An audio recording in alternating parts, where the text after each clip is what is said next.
up, guys? Welcome back to the garage, the Fix-It Garage. It's track day, ladies and gentlemen. Yeah, we've been doing all this work to get this thing ready, and we're finally getting this thing a shakedown at the track. So, I'm recording this intro after I've already been to the track because the morning I went to the track, I forgot to record it. So, here's my delayed intro. We're gonna get right into the time lapse of us driving to the track for the first day. Alright guys, I'm going to interrupt today's video real quick to talk to you about our subscriber special that's coming up. I will be doing a Q&A video for you guys. So, what that means for you guys is you need to submit your questions between now and the end of November. Submit them in the comment section below of this video, or you can check out the Instagram link down below. Send me a DM with your question. I'll be sure to answer every question. I'll make sure to shout out your name and your question, and I'll answer it as best as I can. Be sure to get those questions submitted. Remember, last week of November is when all the questions are due, and the video will come out the following week. Thank you everybody that has supported my channel so far, whether you're subscribed or not. If you've watched my videos, thank you. I greatly appreciate it. Let's keep this channel growing. Let's keep getting bigger. I've got a lot of cool things planned, and I cannot wait to show all of you. Now, back to your regularly scheduled video.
Alright guys, so you've seen a couple runs, so let me explain a few things. I was running in a class called STU, or Street Tuned Ultimate.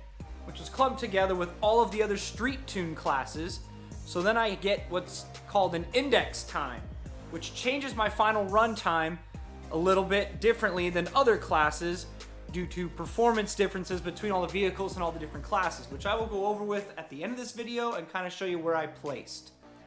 That's the first thing you need to know. Second thing you need to know is that autocross mainly takes place in big open parking lots with cones to indicate the course. So you have gates, you have slaloms, you have other different obstacles that I didn't get to really see when I was there, but they lay them out usually the night before. When you get there, you get the opportunity to walk the track, so you can start to visualize where you need to put the car on each run without hitting any cones. And usually you go through the course without hitting any cones. Fastest time wins.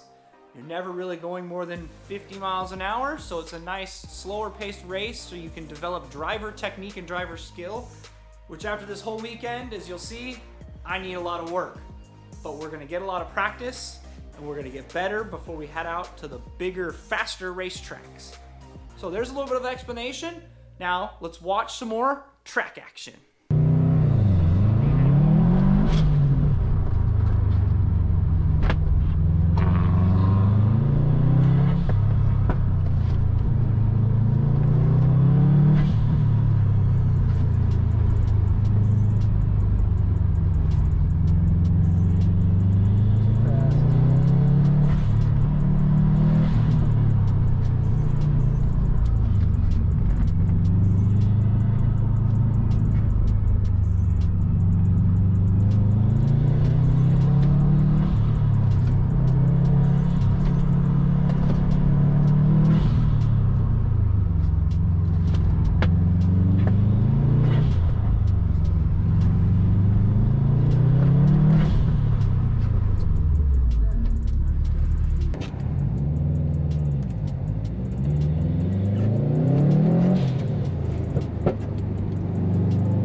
last event, the car survived the last event.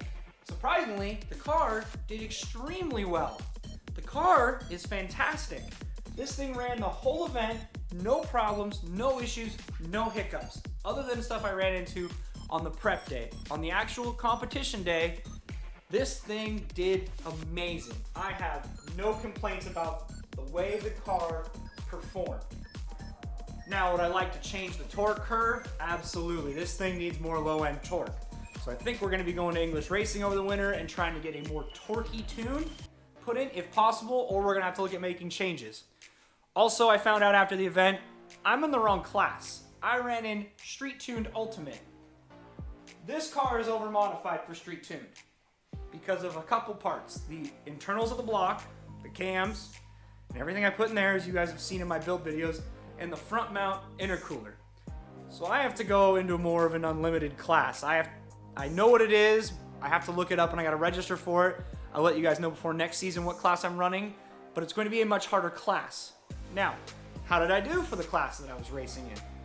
I got 8th out of 12 drivers. So we moved up the list. We passed some guys that were struggling with the day before. So that shows some improvement, which is good news going into next season.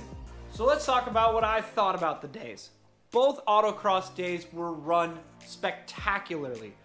Considering this year has been kind of weird, seasons have been shortened, and no one's really in the groove of running events. Shout out to Oregon SCCA for killing it. They ran 2 flawless events, both Saturday and Sunday. Lots and lots of fun. Shout out to those guys for making these events happen. Without the SCCA and all the volunteers, we would not have the opportunity to take this car out to an autocross track. Nobody would really get the opportunity to unless someone wanted to pay for rental fees, and that gets really expensive. So shout out to those guys for making it all happen. I cannot thank you enough for having me out. It was so much fun, and I cannot wait to run the full calendar next season. I can now tell you my 2021 plans. I've decided that for 2021, instead of trying to spread myself across multiple series with this car, I'm probably just going to do autocross, sorry. I'm going to just be doing the SCCA Regional Championship Autocross at PIR in Packwood, Washington. That is going to do it for today, guys. I hope that you enjoyed seeing some raw track footage. I will be bringing you lots more next year. I am going to be doing a full autocross calendar next year, but I also am going to be going to some track days and getting you videos of that and a few other things that I'm trying to schedule now if possible. But there will be hopefully consistent footage of track days, assuming that autocross can run their full calendar next year. We don't have another repeat of 2020. So look out for those next year. As far as for me and the shop and the show is going to go, next week, Tuesday, you're going to see this project that's been sitting in the background now for the past 2 videos. I'm going to show you guys what we're doing to it. I've been keeping it a little bit under wraps. If you follow me on Instagram, which is linked down below, you've already seen the sneak peeks for what's coming up next week. Tuesday will be a start of the videos. Friday will be the end. So make sure you stay tuned. Right now it's slated to be a 2-part video. I might stretch it out into 4. I haven't decided yet. I got to see how the video footage plays out. But that's going to be all starting next week. So thank you guys again for watching. If you like what you saw and you want to see more track day footage, please remember to smash that like button so you and everyone else that wants to see track day videos gets to see them because of the way YouTube operates. Also, it tells me that you want to see this thing out on the track more, which I had so much fun. I'm looking forward to taking it out again. If you have any questions about the car, autocross, channels, anything like that, be sure to leave them down in the comments below or hit me up on Instagram and talk to me there. Feel free to get in touch with me anytime. I'll try to respond as quickly as I can. Thank you guys. If you want to see more content, as always, remember to smash that subscribe button so you guys don't miss any videos. And also be sure to check out my playlist for the Subaru build. Check out all the videos of how we got the car to look the way it is. Still have one more special video I'm working on making for this car, something that already happened that you can clearly see, the vinyl wrap. Still working on a special episode with Northwest Wrap Shop, talk about the wrap and about a few other things like my logo, which is sitting over there, which I haven't talked a lot about. That's coming very soon. Thank you guys for watching, and remember that on cars like this, that you like taking to the track, you can never stop wrenching.